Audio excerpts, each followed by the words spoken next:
बुलढाणा जिल्ह्यातील चिखली शहरातून समाजासाठी प्रेरणादायी ठरणारी एक सकारात्मक बातमी समोर येत आहे. व्यवसायात नफ्याला प्राधान्य दिले जाते, मात्र चिखलीतील एका व्यापाऱ्याने समाजहिताला महत्त्व देत एक आदर्श निर्णय घेतला आहे. तरुण पिढी नशेच्या आहारी जाऊ नये यासाठी नितीन एम्पोरियमचे संचालक गोपाल लड्ढा आणि त्यांचे पुत्र नितीन लड्ढा यांनी आपल्या दुकानातून स्टिक फास्ट ट्यूबची विक्री कायमस्वरूपी बंद करण्याचा निर्णय घेतला आहे. दुकानातून दरमहा मोठ्या प्रमाणात या उत्पादनाची विक्री होत होती, मात्र अचानक वाढलेल्या मागणीमुळे व्यापाऱ्यांना संशय आला. याबाबत चौकशी केली असता काही तरुणांकडून या उत्पादनाचा गैरवापर करून नशेसाठी त्याचा वापर होत असल्याची माहिती समोर आली आहे. यानंतर कोणताही आर्थिक फायदा तोटा न पाहता लड्ढा पिता पुत्रांनी समाजहिताचा विचार करत स्टिक फास्टची विक्री पूर्णपणे बंद करण्याचा निर्णय घेतला. या सामाजिक बांधिलकीची माहिती शहरभर पसरल्यानंतर चिखली पोलीस ठाण्याचे ठाणेदार भूषण गावंडे यांनी या निर्णयाचं कौतुकही केलंय. त्यांनी पोलीस पथकासह नितीन एम्पोरियमला भेट देत नितीन लड्ढा यांचा पुष्पगुच्छ देऊन जाहीर सत्कार केला. व्यसनमुक्त समाज घडवण्यासाठी व्यापारी वर्गाने घेतलेले हे पाऊल पोलिसांच्या जनजागृती मोहिमेला बळ देणारे ठरत असून सर्व स्तरावरून या निर्णयाचं स्वागत आणि कौतुक होत आहे. नमस्कार, माझं नाव नितीन लड्ढा.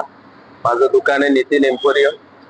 आमच्या दुकानात स्टिक फास्ट हे एक चिपकवायचं सोल्युशन आहे की जे जनरली सगळं रबर वगैरे असं काही चिपकवायला थोड्याफार प्रमाणात पहिले विकत होतं, पण अचानक त्याच्यात इतकी वाढ झाली की ते भरपूर जास्त प्रमाणात विकायला लागले. एक दिवस बाबांनी पण एका ते लहान मुलांना ज्यावेळेस दिलं त्यावेळेस त्याला चालता येत नव्हतं आणि आम्ही हे विचार केला बा एवढा स्टिकचा सेल पण कसं काय वाढला.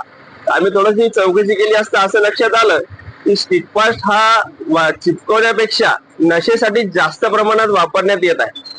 तर हे पाहून ते बाबा फार व्यथित झाले, तर चिंताग्रस्त दिसले की त्यांना विचारलं की काय झालं तुम्ही एकदम असे. म्हणजे आज सकाळी मी एका मुलाला ते स्टिक फास्ट विकलं आणि त्याला चालता येत नव्हतं. ते बघून मला फार त्रास झाला की असं आपण काय करतोय, काय वस्तू अशी विकतो आपण.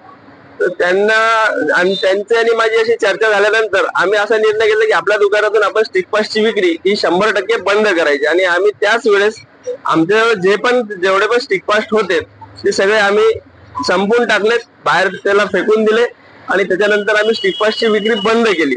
आमच्यासाठी आमच्या नफ्यापेक्षा या युवकांचे जे भविष्य आहे ते समाजाचे आहे हे नफ्यापेक्षा फार जास्त आहे. म्हणून आम्ही हा निर्णय घेतलेला आहे. या स्टिक फास्टचा गैरवापर हे असा होत असला हे समजताच आम्ही जी विक्री बंद केली. फक्त त्यासाठी हा एकच कारण की समाजाची जी मुलांची जी भविष्य आहे ते निश्चितच चांगलं व्हावं, त्यात आपलाही काही हातभार लागाव, त्यासाठी आम्ही ही विक्री बंद केली आहे.